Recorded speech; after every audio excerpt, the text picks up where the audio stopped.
एकदा एक काळवीट पाण्यात आपले प्रतिबिंब पाहत होते.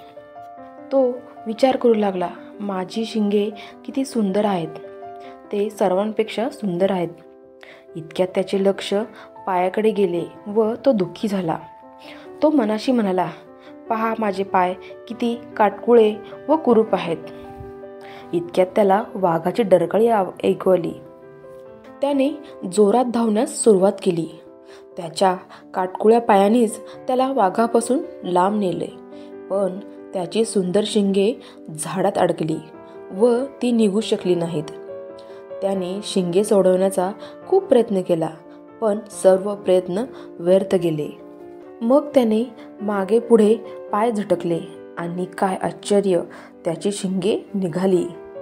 आता त्याचे विचार बदलले. तात्पर्य, जे उपयोगी येत नाही ते सौंदर्य काय कामाचे.